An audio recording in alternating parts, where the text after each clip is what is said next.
Ang helicopter na ito ng People's Liberation Army Navy ng China, malapit ang pinaibabawan ang rubber boat na sakay ang mga tauhan ng BFAR o Bureau of Fisheries and Aquatic Resources.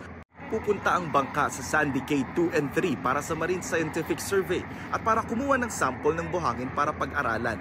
Sabi ng Philippine Coast Guard, panghaharas ito. Napakadelikado raw ng propeller wash o yung hanging binubuga ng helicopter para manatiling nakalutang.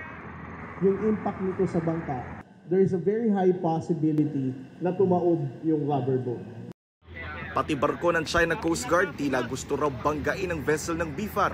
Buti na lang at nakaiwas ito. Nakalapit sa Sandy Cay 3 ang rubber boat ng BFAR pero hinarang sila roon ng speedboat ng China Coast Guard at hindi pinayagang makababa. Wala namang nasaktan pero napuwersa ang PCG at BFAR na suspindihin muna ang plano nilang pagkolekta ng buhangin. We have to deal with them professionally.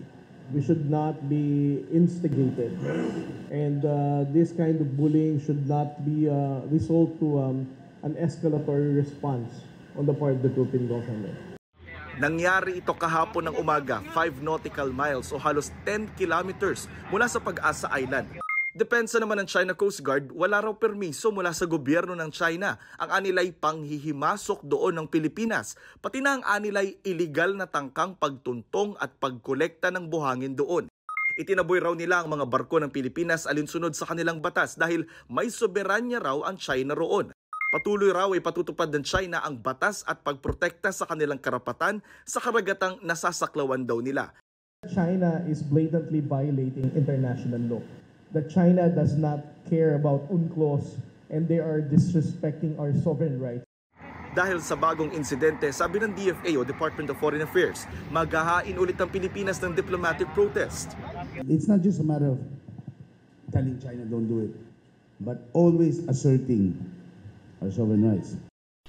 September 2023, nadiskubre ng Pilipinas na puno ng patay at durog na corals ang Sandy Cay 2 na ayon sa mga eksperto, isa sa mga proseso ng China bago magsimula ng reclamation. March 2024, pinaliparan din ng helicopter ng China ang mga Pilipinong scientists sa Sandy Cay. Ilan sa kanila ang sugatan. May 2024 naman, inilabas ang resulta ng kanilang marine survey sa Sandy Cay. Nakita ang kalunos-lunos na itsura ng karagatan doon. Kahapon naman, tagumpay na nakadikit ang MV Lapu-Lapu sa nakasadsad na BRP Sierra Madre sa Ayungin Shoal para sa resupply mission at pagpapalit ng mga nakadestinong sundalo roon. Sabi ng China dahil yan sa pagbigay nila ng permiso sa Pilipinas.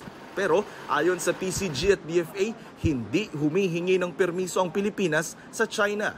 We're not asking the permission of China when we inform them of this.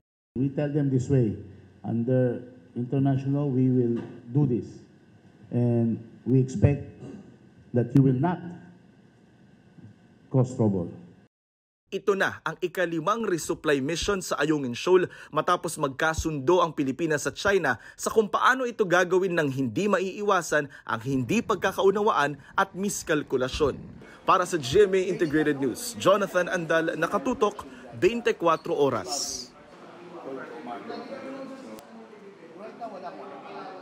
Kasi